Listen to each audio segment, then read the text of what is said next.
Welcome. My name is Maureen Macbeth.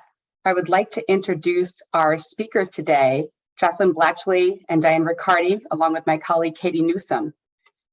I'm going to have each of them introduce themselves. So Jocelyn, why don't you go ahead? Hi, everyone. My name is Jocelyn Blatchley. I've been an occupational therapist for 10 years now. I have the absolute honor to work at Moffitt Cancer Center. It is my dream job that I had always wanted in OT school, to work at a large institution such as Moffitt. So, and being able to work with people such as Diane and our wonderful team at the Moffitt Multidisciplinary Lymphedema Clinic is just such an honor, and I'm so pleased to be here tonight, and thank you so much for having me.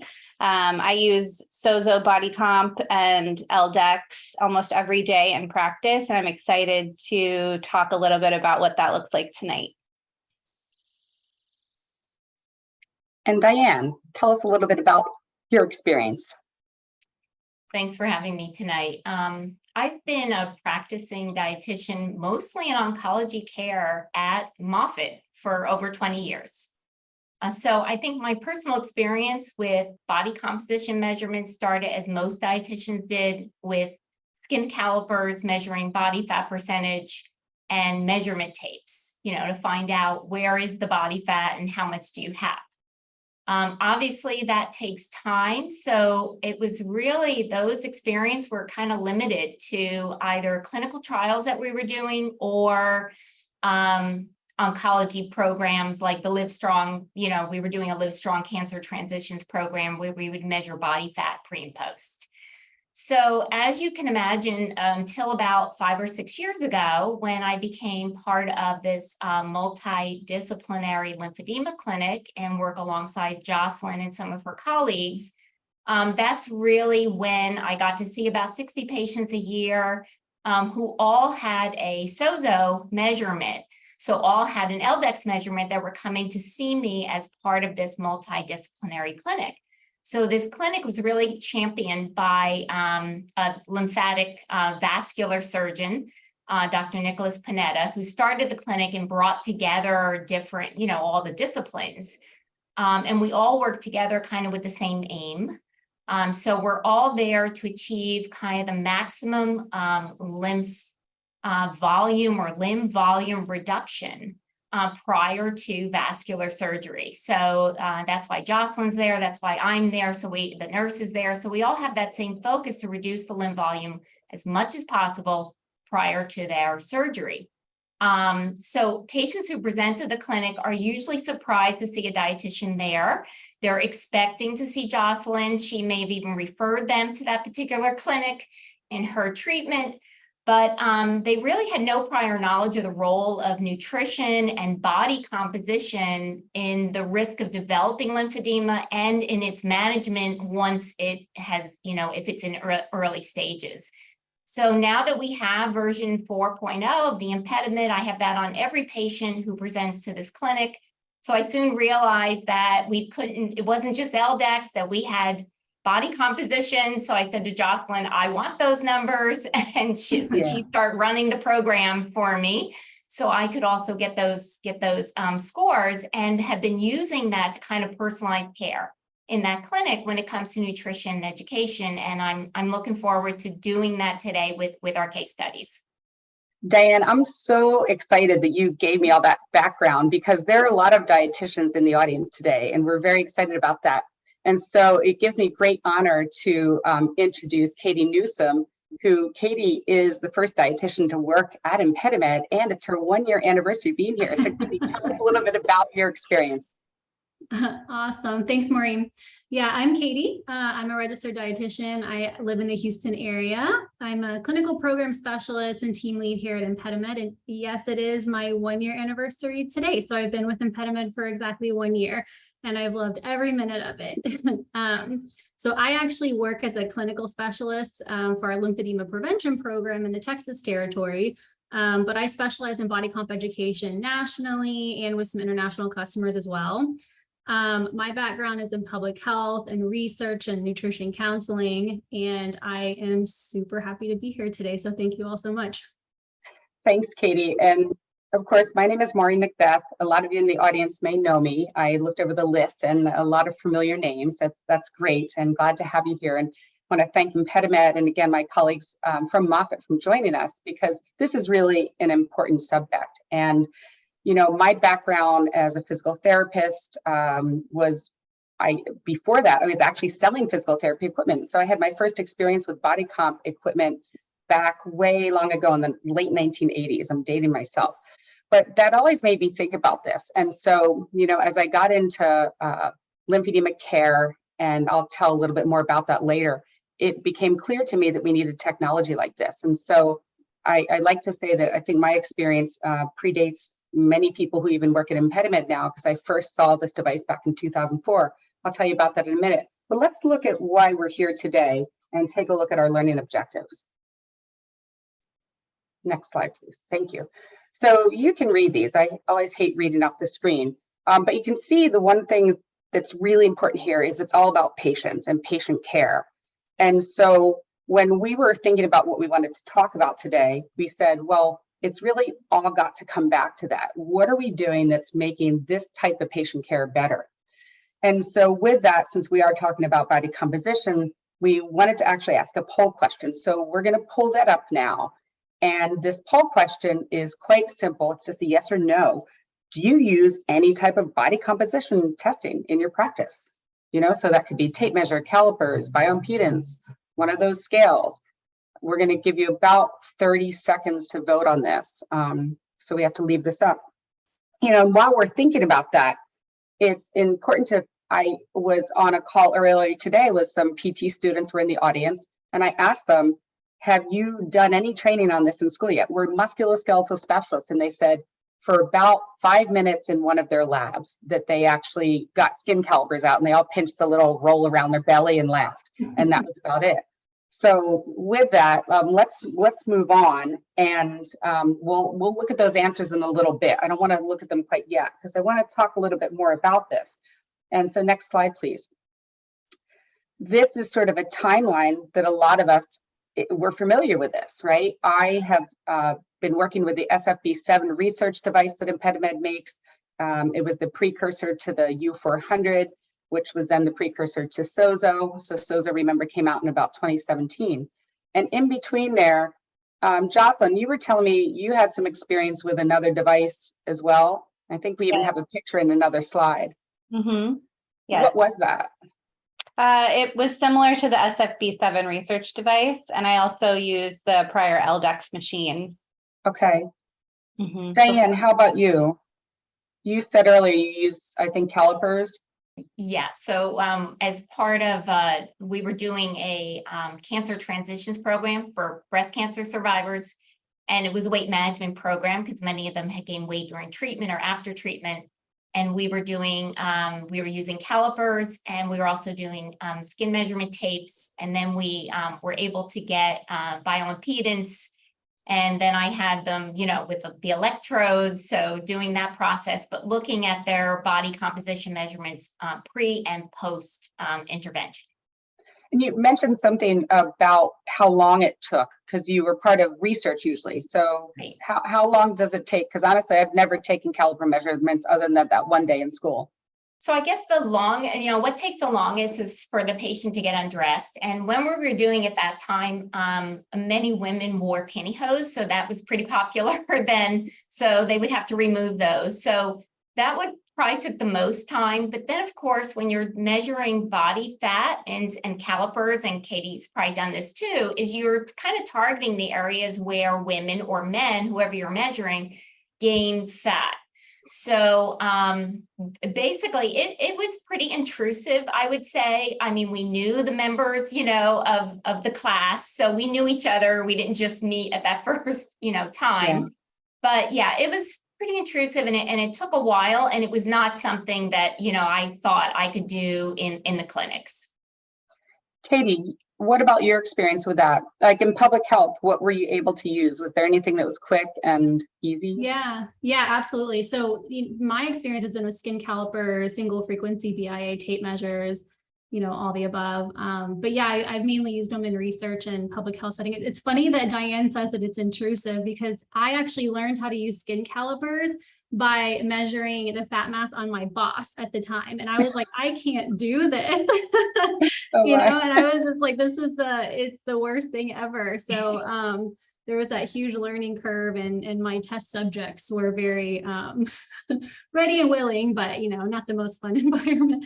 But in public health settings, we mainly used single frequency VIA because it's easy. It's we could transport it to and from. But the thing we almost used it as a selling point for the community to get them, to dig a little bit deeper into their health and go beyond height, weight, and BMI, because typically when the community would see that scale, they would go running. They're really fatigued and kind of tend to be a little bit over having that height and weight conversation. So it was a conversation starter at the very least.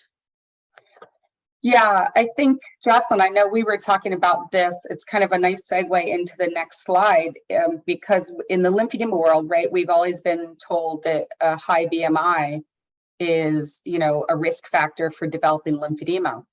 So we may as well just pull up the next slide, because we can talk around this a bit. But if any of you were at the NLN in 2016, this was a poster I presented, and that lovely visual down there of the two patients with the same body fat but different BMI. That was me. That's the body type called a fire plug, and that's my patient who's pretty sick, going through cancer treatment with a really low BMI, and no one can even believe that she has a body fat of 31%.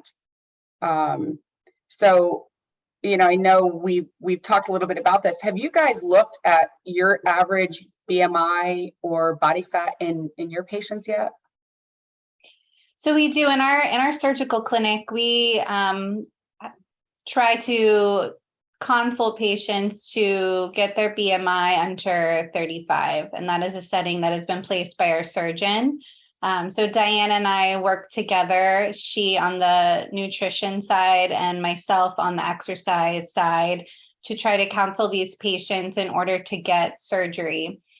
And I will say, from a rehab standpoint, when I'm treating these patients in my separate rehab clinic, we do see a lot of correlation between fat mass percentage and lymphedema. Now, I don't know all of the data on that quite yet. We're actually diving into some of our data soon to try to get more numbers on this. But the main thing is that it's not always about BMI. Sometimes it's even more important just to get your muscle mass up and your fat mass down, to try to regulate lymphedema from a health standpoint. Instead of always focusing on the many, many management tools that are out there that can be overwhelming to the patient. That's so interesting. Then I'll open it up in a minute. But, this data that I have, you can see it's about 106 patients. And we had 5% of them. So basically 5 of the women in that group had really low BMI, but very high body fat, more than 2 standard deviations from plumb, so to speak. And I was really concerned about those patients. And I'm wondering if that's a little bit of what you're seeing as well. Some of these patients where we just don't realize that their adiposity is a lot greater than we realized. And maybe that's why they are, trim, but have, lymphedema that's very stubborn. I mean, it's going to be something interesting to put out there. And hopefully if anyone has questions or comments about, I know the audience, you can't comment right now, but it's something to really think about. And I wish almost everyone could take a look at some of their data and see if they're seeing similar numbers to this, because perhaps the risk factor isn't really that BMI above 30, but it's a certain percent body fat that we'd have to figure out what that is. Diane, Katie, any thoughts on this from the dietitian standpoint? Well, in our surgical clinic, it's a bit, I see the kind of the biased end of it, because what happens is they typically see either Jocelyn or the surgeon before they see me. So I'm kind of the last visit. And sometimes Jocelyn will have she's already run the numbers on them. So she has a good idea about kind of what's going on with their body composition, where they are, and has, also talked to them about healthy eating. And so sometimes she'll say, they're going to be fine. They don't need to see you, or, you know, so that will happen every once in a while where I'll get someone with a better diet than mine, you know, and a lower body fat percentage, which is really great, you know. But the other end of it is the majority of patients that I see are the ones that we are going to be putting on, you know, recommending a healthy diet and plant-based diet, low calorie, high protein, you know, better hydration. So there are quite a few. Some days I don't get as many patients, but other days I get every patient. Well, I do love, if we could go to the next slide, then we're going to look at the numbers, but let's look at this next slide because I love this picture. And by the way, these pictures were used with permission. These are some of their patients who are in some of their brochures. So we're very excited about this. But you can see back in the day, I love your hair color there, Diane. It looks great. Still, thank you. But you know, how long ago do you think this was when you were using the BIA with the single leads? And oh gosh, that had to be over 20 years ago. Okay, so you were still ahead of the curve, though. That's great that you're using some of this technology. And then Jocelyn, you said this photo was taken right when you guys got SOZO, right? Correct. Yes. So, you know, maybe roughly 4 years ago, I would say. Okay. Yeah, I think 2017. All right. So before we get the numbers, do you guys have a sense, like, let's just take bets on, you know, who thinks more than 25% of people are using body comp of some sort? Does anyone think it's above 25%? Because I don't know.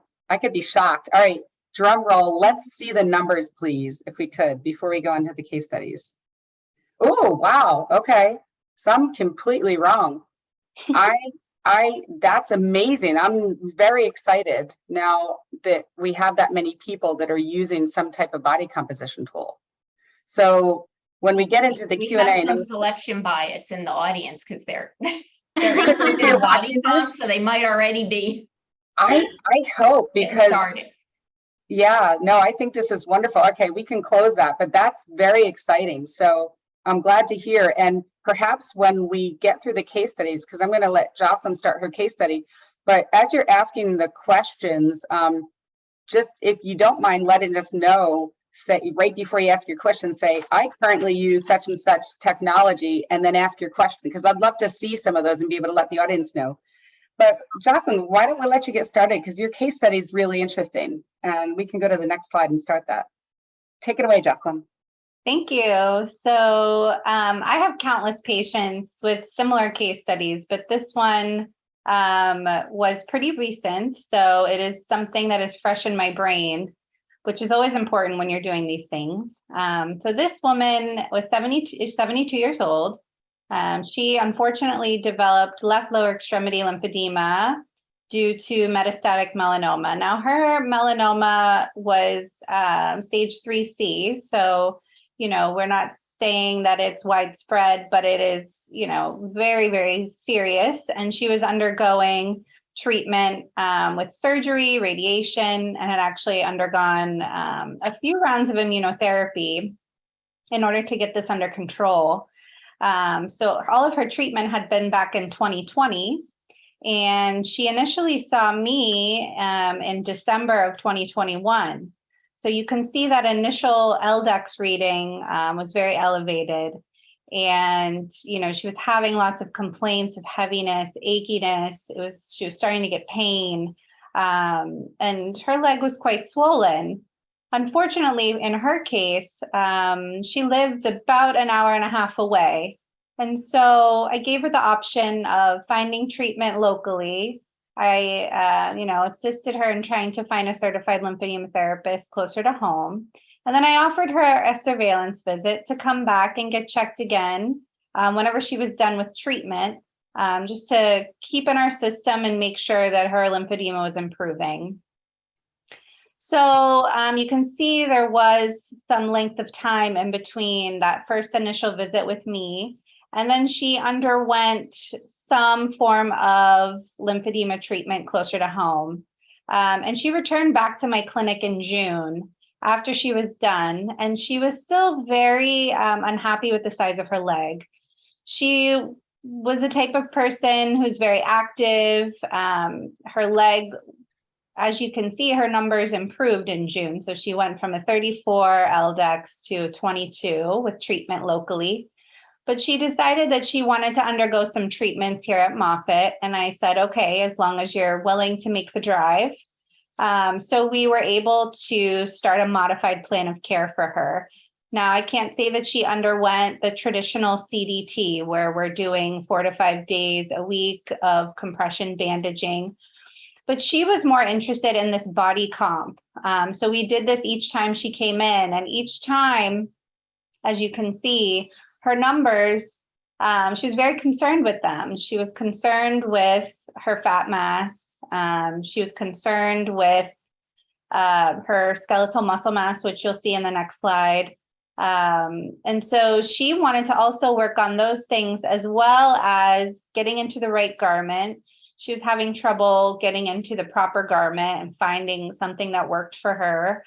So we really focused on improving her overall health and improving her management techniques. But I can't say that we performed complete decongestive therapy because it just wasn't in her ability to get to our clinic 4 to 5 times a week.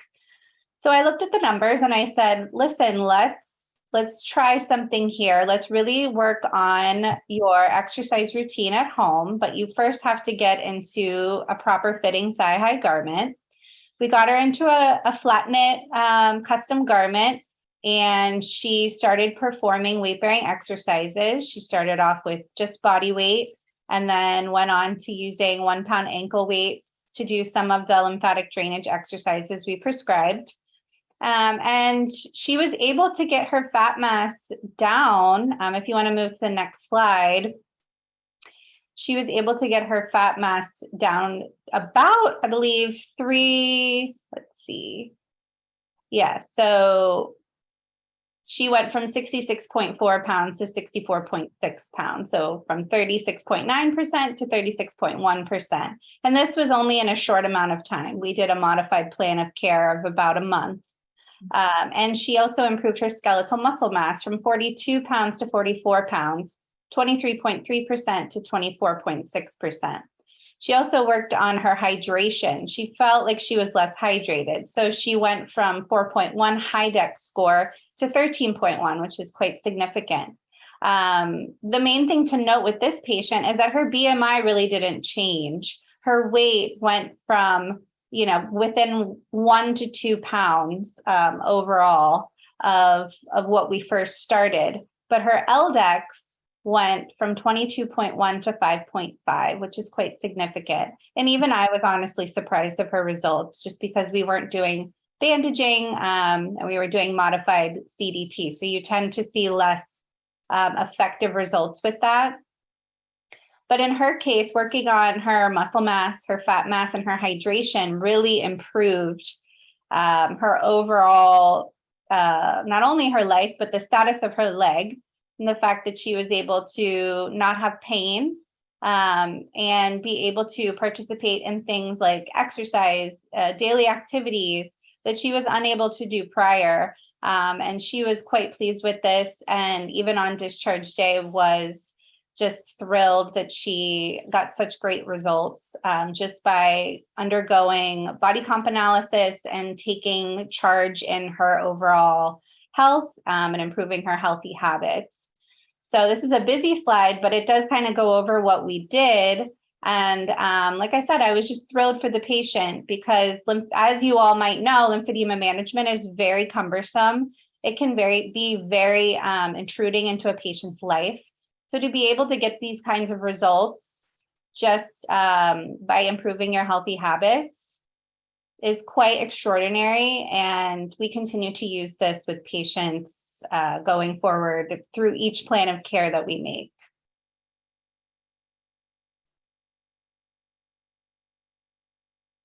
I have to unmute myself. Could we move to the next slide? Because I wanted to sort of focus and open this up to the group because I'm really curious about, the fact that her weight didn't change, but you said, she got quite a volume reduction. And, I'd like to hear from the dietitians a little, what your perspective on this.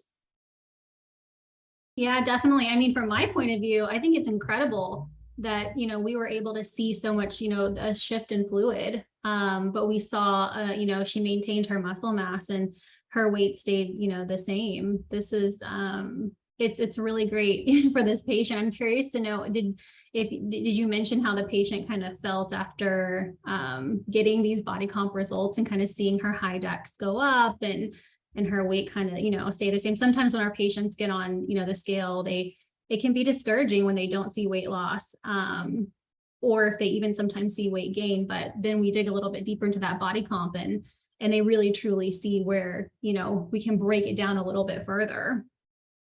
Yes, in this patient's case, she was very excited about the data because where she had unfortunately gone locally, they weren't using any type of body composition analysis. And so she really felt like she could trust Moffitt in wherever we were going to guide her about her leg. And that was mainly through seeing the data. Being able to see all of this at your fingertips was so important to her, and it was so motivating each week that she came in and saw the numbers improving, that she said that she was more willing to use her garment. She was more willing to, you know, do her self-massage because she knew that her numbers were improving, where she wasn't getting that kind of feedback at her prior clinic. So I think it's something super important, and I tend to use body comp analysis at almost every single visit with my patients. Because even if the numbers don't improve or they do improve, it just sparks a conversation. And really it's without judgment, because I tell my patients as well, I get on the machine regularly to check myself. And sometimes my numbers are way off than I thought they would be. So I've been in their shoes. You know, I can't say that I've had lymphedema, but I treat it and it is very frustrating. So the fact that they can get any kind of motivation from SOZO is just so important, and just such a great instrumental part of my practice. I like what you said there, Jocelyn, and it's interesting. I want to tie, there's a question from one of our colleagues in Turkey, and welcome from Turkey. It must be like the middle of the night there or something, or very late at least. Thank you for staying up. They're using the older model, the U400, which you have some experience with, and they were saying they've had some issues with its reliability. They also want SOZO, but we'll try to get it over to Turkey. But with that, you said something really interesting, and I think a lot of people don't realize this when they only do a test like every now and again, is how much our body changes based on our fluid and our hydration, right? It's like a roller coaster. Yes, and so you can almost see it with people who are less hydrated versus more hydrated. Generally speaking, the more hydrated you are, the better overall the patient feels. So when they come in, if they have been working on their hydration, they want to check it. They want to see those numbers, and they want to be able to get that immediate feedback, because it really will impact the LDEX. And we're looking into what that data looks like, but of just how much hydration is required to see that change. But it really does spark an interesting conversation with my patients, and especially those undergoing infusion. We always say, talk to your doctor about how much liquid you should be drinking. We always want to get our physicians on board, but it's just something that really isn't ever discussed, that they could put a number on. And so it's just an exciting thing to be able to see them be able to take a little bit more charge of their health when things are so out of control during their cancer treatment. Yeah, I love the whole concept. Katie hears me say this all the time, but I like to say to patients, like, do you want your cells to be grapes or raisins? Do you want, nice plump muscle cells? Do you want to try to work out when you've got raisin cells, or do you want to work out when you've got nice plump grapes? So an interesting question came in also, about what do you tell patients about pre-hydration to get reliable readings? We've had SOZO, but have not been using the BodyComp data very much. And so this, I think, is almost, again, that same question from over in Turkey, right? What do you mean by reliable reading? We have to remember this technology is very good at measuring fluid, but that fluid can change a lot. So what are some of the things that, do you say anything to your patients? I tend to say we want to make sure that we have a bladder that's on the more empty side just to get a more reliable result. That can skew the data very slightly, but it is something that to try to keep an even playing field.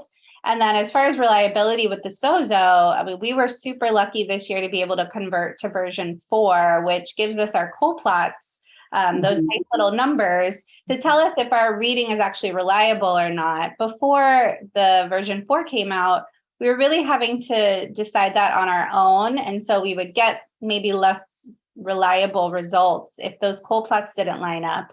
But now with version 4, it's high quality, versus medium quality versus low quality readings that come up. So when you step your patient on the SOZO, it can tell you right then if you need to redo the reading or not to be able to give a reliable number to your patient. Yeah, and that's great. And that's bringing up some other questions too. And Katie, I'll let you and Diane maybe chime in, but what do you consider clinically significant change in fat or muscle mass as opposed to usual fluctuations? And I'm going to tie another question into that. Is the HYDEX reading measuring their hydration on that day, or is it a measure of overall hydration recent period of time? I'm going to just start with that one right now. It's in the moment. All of these measurements are so in the moment. And that's why you could measure yourself every hour for a whole day, and you are going to see some fluctuations. But go ahead and chime in on that a little before Diane starts her case study. That'll be a nice segue for the dietitians to take over. Yeah, and I mean, I can speak to this as I am a regular SOZO user for myself, just to track my own body composition, that this particular patient was working hard on it. She was doing everything I told her to do as far as her HEP, her strengthening, her hydration. And so the proof is in the pudding with that. Most of the time when you get a patient who comes in and is not actively working on those things, you will see more of a fluctuation up and down with their fat mass. Or I'll even have patients who lose a couple pounds, but their fat mass goes up and then they get very confused. And so that is why it's so important to work with Diane. She and I talk regularly as far as, how do I even answer this question for a patient? I don't really know. And why, having this relationship in our surgical clinic and we can ask our physician questions anytime is really, really important. And it just is something that we are so lucky at Moffitt to be able to have this access to, because I don't always know all of the answers of what is normal and what is not normal, but I have people that can help me chime in and answer the questions, which is great. I love that kind of multi-D perspective. And so with that, Diane, as you start your case study, I just want to, there was a good question about what recommendations are being made regarding hydration, and are these being left up to the physician? Can you tell us at Moffitt kind of how that works a little, and then you can start your case study? Yeah, so it is important, we're measuring fluid. So as you said, hydration is important, and it can reflect, the numbers can vary depending on your hydration. So I think what's so critical and that I like having about the SOZO is that it shows you trend over time. And I would say I use the same thing in anyone who's doing body comp measurements. One measurement is just one measurement. So I had a physician once that worked in the GU, he was in the GU clinic, and some patients were on different types of therapies where they would gain body fat. And he would have me come and do skin caliper measurements on his patients. And I one time said to him, don't call me to do that anymore. And he's like, why? And I said, because, most of these men are 60 and older, and their body fat percentage is going to be higher than, recommended. And I said, and I don't have an intervention for them. So if you're doing body comp, how do you explain these numbers? It's always better to have not even just 2 numbers, but 3 numbers, and just to look at trends over time, because if there is an outlier, then there's an outlier. And you could say, but look at what's happening over time. Maybe we can't explain that one measurement, could have been hydration, could have been something else. Yeah, I love that response. So with that, why don't you start your case study? Next slide, please.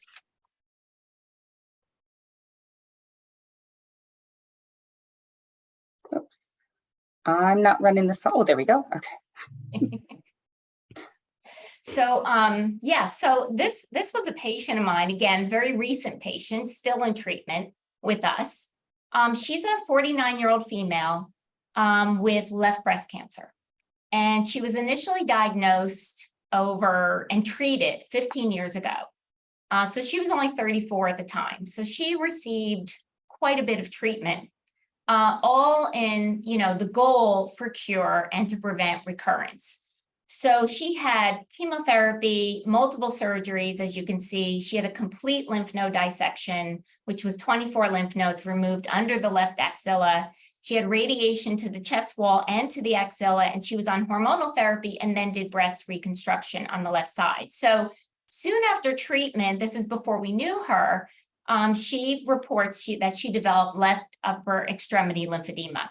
And after about 8 years of kind of battling that chronic lymphedema, she was treated with a vascularized lymph node transfer from her abdomen to her axilla. And she reported improvement in her lymphedema for about 3 years. Unfortunately, at that time, since then, she's gained weight and she's noted some advancement in her lymphedema. And now she's diagnosed stage 2. She's established care. Now she comes to Moffitt in May of this year. And with a surgical oncologist, as her first consult, who then referred her for weight reduction and complete decongestive therapy prior to evaluating her for yet a second lymph node transfer.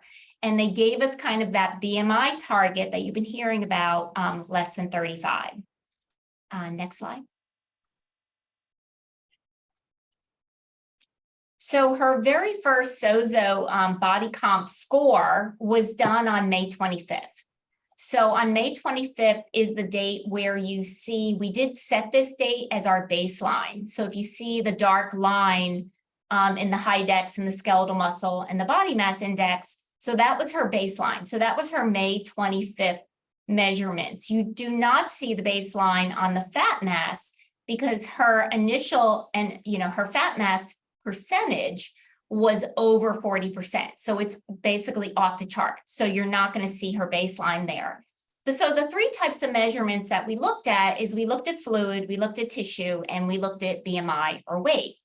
So her Hydex score getting to hydration status, as you can see, she had about a 2-hour drive into Moffitt, into the clinic. So she did present at greater than 1 standard deviation away from the mean.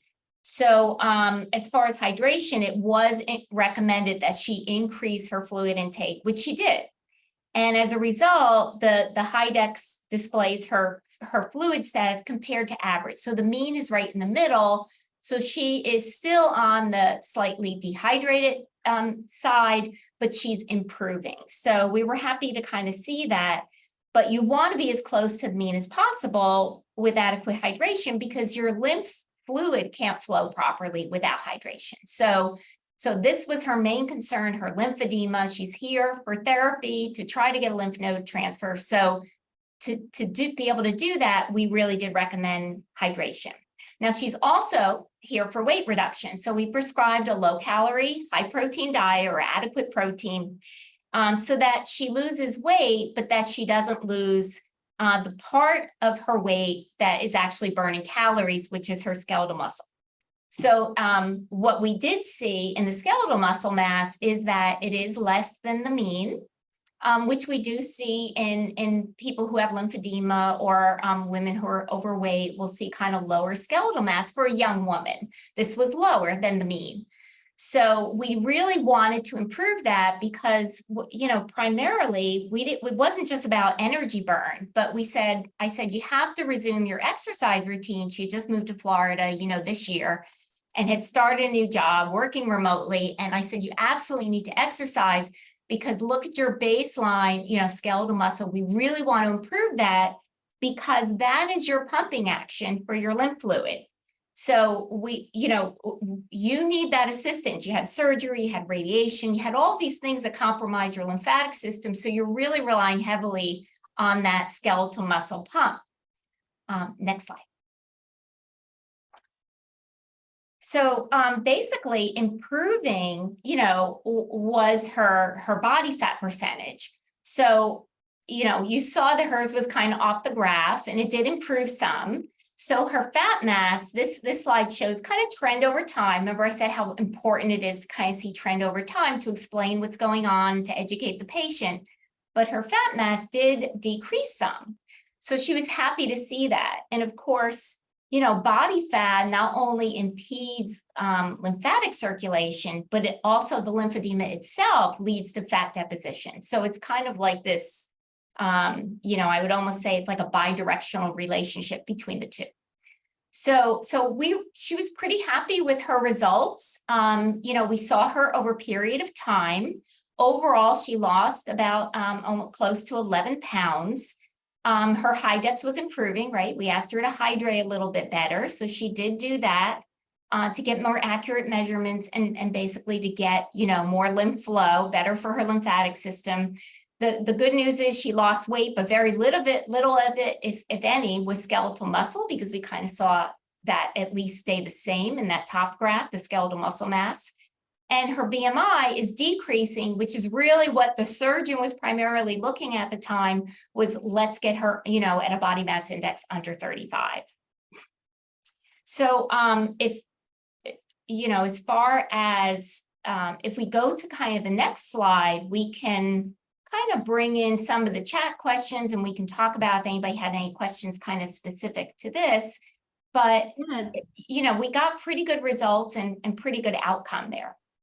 Yeah, Diane, I'm really curious because Jocelyn mentioned during her case study that because of the body comp measurements that she was showing her patients and the improvements that they were making with body comp over time, her patients tended to be, or her case study specifically, was more compliant with treatment. Is that an experience that you've had in the nutrition realm? Yeah, yes, she did ask for us to print her reports. And, sometimes we can designate what we want to print, so we don't have to print everything because it could kind of be overwhelming to look at everything at once. So, in her particular case, I could print her hydration and say, look how much this is improving. So you're doing well. So motivational interviewing is a big part of nutrition counseling. So, right, because people lose weight, they don't sustain it or maintain it. So that motivational component is really important. And she did ask to have printouts of her scores.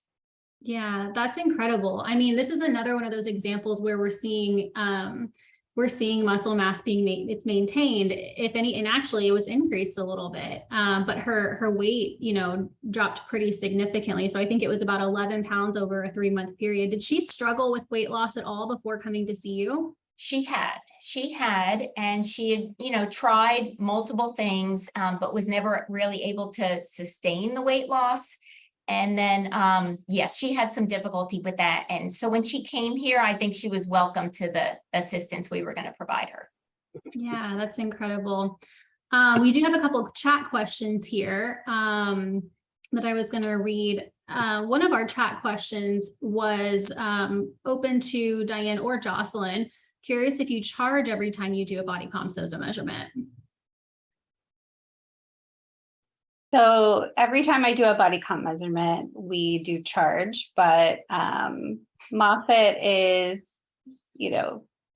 great about, as far as the patient's insurance does not somehow cover the charge, they realize the importance of body comp. And so they will usually just lump it in with their care or take the charge out.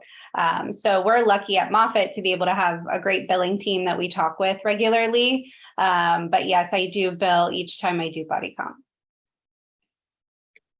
And Katie, I'm going to take this next one because I love this. This is a very interesting question about sometimes the doctors wanting patients to gain body fat in order to perform fat transfers with reconstruction. Is there a way you safely monitor this with SOZO? And have you had that experience? So I have not had that patient yet. I have. Jocelyn has. I have a lot of patients who, when we are counseling them about their lymphedema, they look at that fat mass and say, my doctor told me to drink milkshakes and eat burgers because I need my reconstruction, so I'm not touching that number. And I say, you know what? Okay. Okay. There are other things we can work on. That is totally fine. Like increasing your muscle mass, which can also help your lymphedema. So you really have to get involved with the patient and see what is motivating to them. But I have had that happen quite a bit. Yeah, there's also a question in the chat for Diane. So how are the hydration parameters decided for a patient during nutrition counseling? And is it tailored to your patient, or is there a general recommendation about how much hydration somebody needs, like based on mean values? Yeah, so it's a general recommendation. It's not any higher for the patient with lymphedema. But as Jocelyn said, you know, when she gets me those measurements, she's looked at the cold plot. So she has, you know, she sometimes they'll come in and say, yeah, we just didn't get good measurements today. You know, we're not going to be able to use what we have, you know.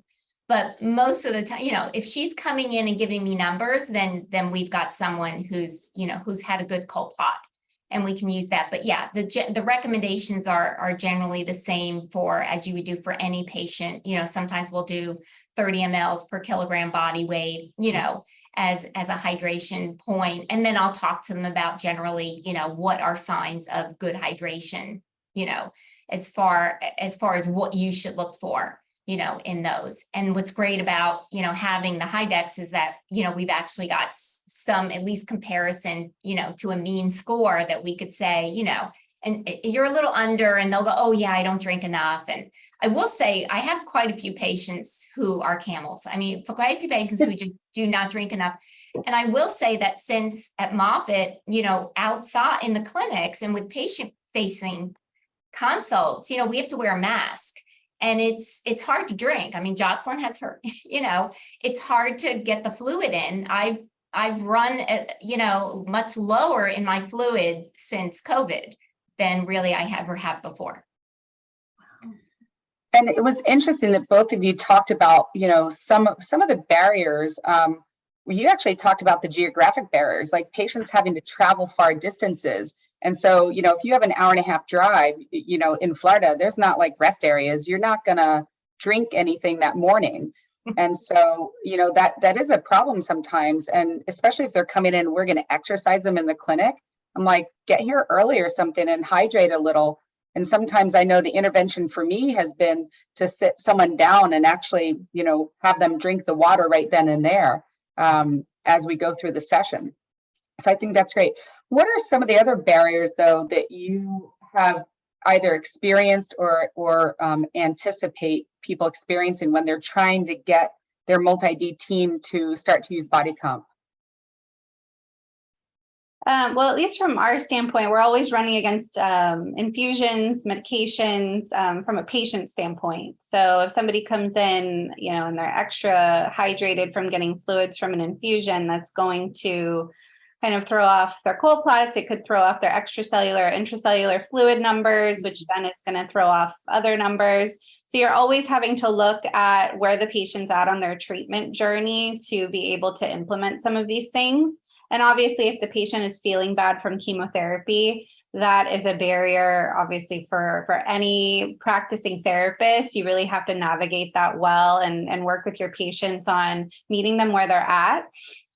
And then from our standpoint in the multi-D clinic, I mean, we're lucky to have just an amazing team. So finding your team is very important, finding people that you can trust and be able to communicate with on a regular basis and learn from each other and have an open mind. I have worked in cancer centers, you know, in Texas and in Florida, and I've had the pleasure of having such great teams at both of them. But if that team isn't in place, then it becomes very difficult when you're a solo practitioner trying to implement some of these things. It's a lot better if you have somebody on your side being able to talk to the patients as well about how important these numbers are. Because sometimes if they just hear it from one person, it just rolls off. But if they're hearing it from the physician, if they're hearing about it from Diane, it just becomes even more important to them. And they will travel far distances to come to Moffitt, as in my case study, almost specifically to see the data. Yeah. I think, I mean, that's been my experience with it too. In the Baltimore, DC area, people still traveling far distances because they want this data. And with that, the other thing I wanted to bring up in terms of like accelerating, using this kind of multi-D care and everything was, I was really surprised when the two of you told me that you were able to refer to each other or at least make the recommendation that the physician signs off on. How did that pathway get put in place? So, we work pretty closely together. So, and of course, the doctors that we have here, we're at the McKinley Outpatient Center. So we see most of the patients that are being seen here, and their doctors are here in clinic. So they're very open to, we're at a research center, a teaching institute, so they're very open to ancillary services and, the advice that we're recommending, they support. So we're very fortunate to have that. And certainly, it's as easy as me proposing an order, to the doctor. And if the doctor's in agreement with the order, I'll usually send an email too, sometimes. And if he or she's in agreement with the order, they'll sign off on it. If they'd like to go a different path, then they won't sign off on it, but the majority of the time, I get the referral and Jocelyn gets the referral and we start to work together with the patient. Yeah, you kind of read my mind there, Maureen, because I feel like that's something that I hear a lot, from our customers is, they don't necessarily have access to a dietitian, or if it's a dietitian, they might not have access to a therapist. And so we're always looking for great recommendations on how to get each other, in touch with a multidisciplinary team or additional team members and care team members. Yeah, and I think that's just one of the biggest things that we, even having a webinar like this is helpful. It's so nice to see it's a very multidisciplinary group of people that are watching today, which is awesome. So Katie, I'm gonna tie these two questions that just came in.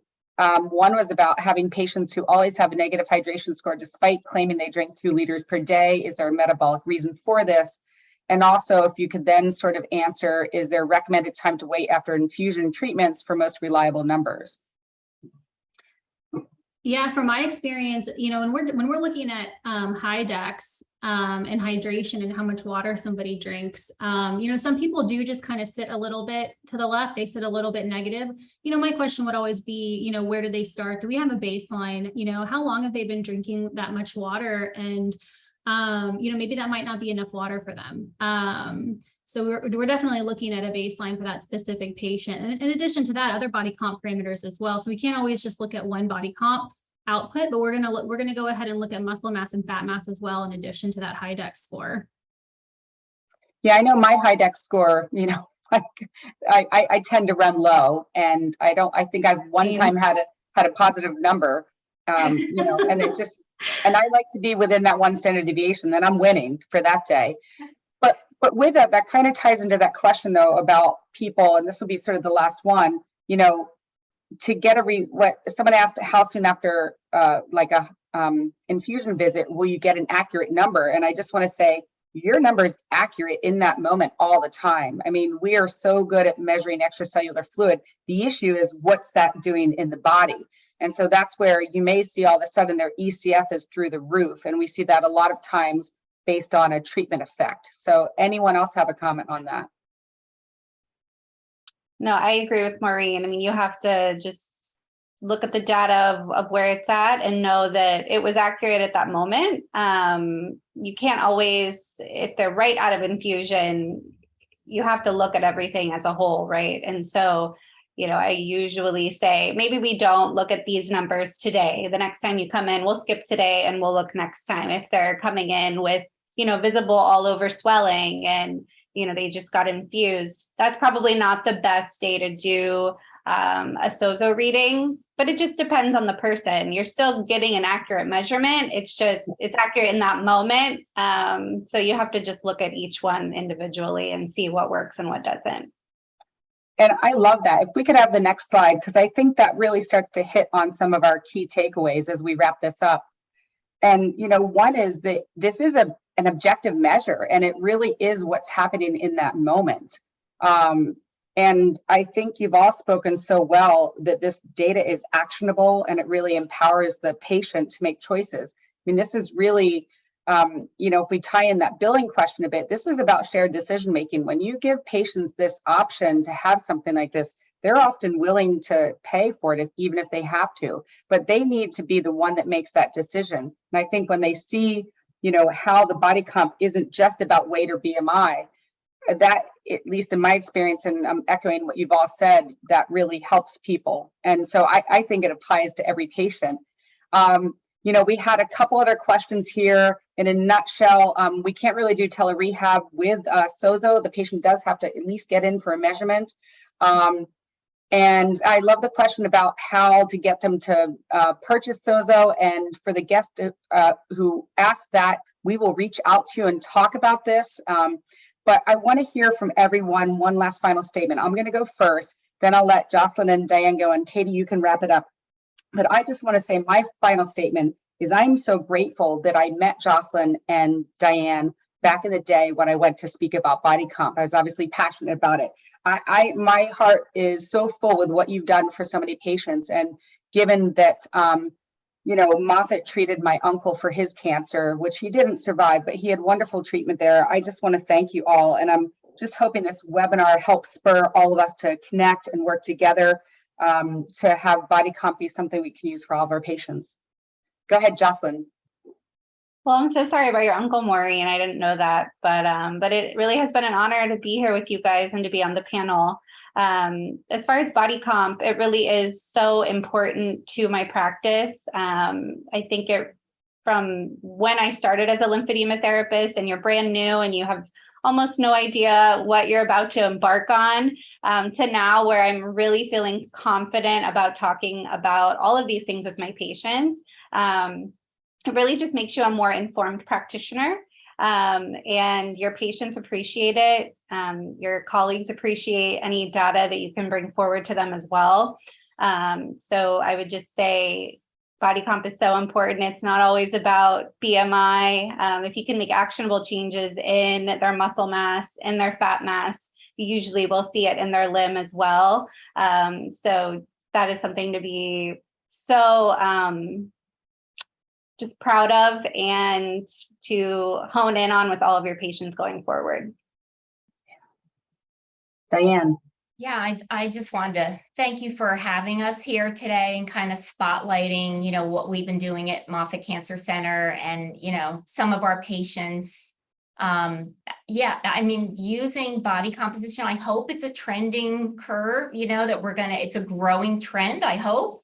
I know it's another tool in my toolbox that's very helpful in someone who's trying to either gain muscle or lose fat. It's not just the scale measurement. So I have something else. It's very objective. It's a good way to kind of communicate and educate patients. And the motivational component can't be understated, because that's critical to keeping patients kind of on track in what they're doing, because we're not just talking about lymphedema, we're talking about lowering body fat percentage, exercise, all to improve cancer outcomes. Yeah, and lastly, from my perspective, from what I do here with ImpediMed, I just encourage clinicians to be kind to yourselves when learning about body comp. There's definitely a learning curve here. More often you look at results, the more comfortable you're going to become. So my advice is to put yourself, your coworkers, your patients on the SOZO as much as possible, so you can truly see what those fluid and tissue changes look like over time with specific conditions. And that is a wrap. So I'd like to thank our audience and our panelists for today's amazing webinar. Remember that there will be a recording of this available in approximately 1 week. So feel free to contact us or visit impedimed.com at any time for additional questions, and have an awesome day. Thank you. Thanks, everyone. Good night. Bye.